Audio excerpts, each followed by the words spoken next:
You ever wonder when it all really started to fall apart? When we stopped being a gang and started being just a bunch of lost souls running from the truth? Most folks will tell you it was after Hosea died, after Lenny got shot down in St. Denis. Some will say it was when Micah slithered his way into Dutch's ear. But me, I think it was before all that. I think it was the night the gang almost turned on Dutch. It was out near Clemens Point, back when things were still good. Or at least we told ourselves they were. We had money, we had a plan. And Dutch? He was still Dutch. Still talking about one last score and how we were gonna ride off into the sunset free as birds. Then, one night, a stranger rode into camp. Fella in a dusty black coat, riding a horse that looked damn near dead from the journey. He wasn't Pinkerton, wasn't Law. Just some tired-looking man with a story none of us wanted to hear. He rode straight up to Dutch's tent. Didn't ask permission. Didn't flinch when Bill stepped up with his hand on his gun. Just looked Dutch in the eye and said, "You don't remember me, do ya?"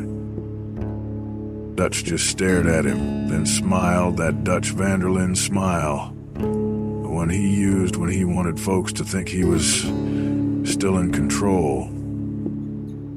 "Friend, I don't believe we've had the pleasure." The man nodded, slow-like. "Hey, you wouldn't remember. It was years ago, up in the Grizzlies. I had a family back then, a wife, a son. We lived simple, didn't bother nobody. Then one day, some outlaws rode through, said they needed a place to stay. Said they just needed some food, some rest.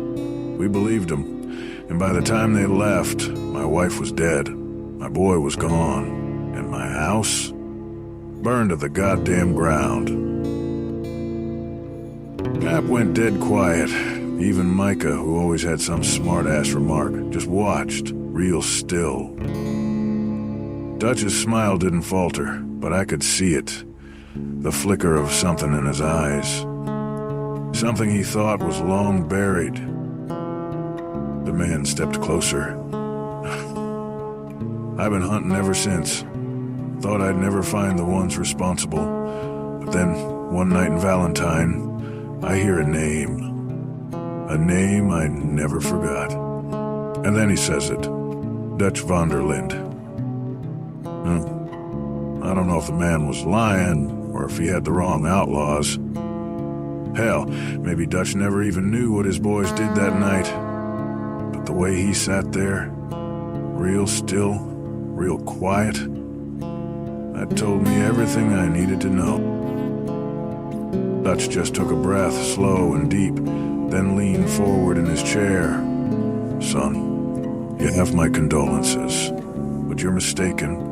I am many things, but I am not a murderer of innocence." The man clenched his fists. "Then tell me why my son's body was found in a Van der Linde gang coat." And that's when it happened.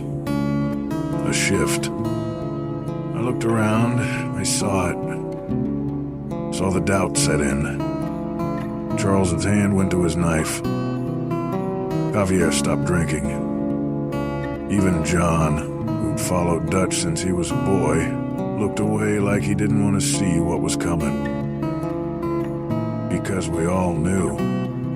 We all knew Dutch had done things, had ordered things, had looked the other way when it suited him. And maybe, just maybe, this man wasn't wrong.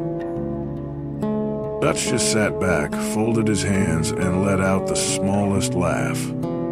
"You poor fool," he muttered. And before I even knew what was happening, before I could even move, Micah had his gun out. And there was one shot, one crack through the night. The stranger fell, dead before he even hit the dirt.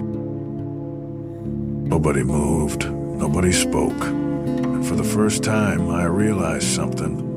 Dutch didn't even flinch, didn't even look surprised. Like he knew it was gonna happen. like he counted on it. Micah blew the smoke off his gun, grinning. Well, that's one less liar in the world. I looked at Dutch. He just stood up, real slow, real calm, and said, "We don't need to dwell on the past, boys. We have a future to chase." And that was it. No discussion, no guilt. Just another night in the gang. But I remember the way Charles looked at me. The way Javier's hands shook when he picked up his bottle again. The way John, who'd never been afraid of Dutch before, walked off into the woods and didn't come back till sunrise. It wasn't the night the gang fell apart, but it was the night the cracks got too big to ignore. The night we realized Dutch wasn't becoming a different man. He already was.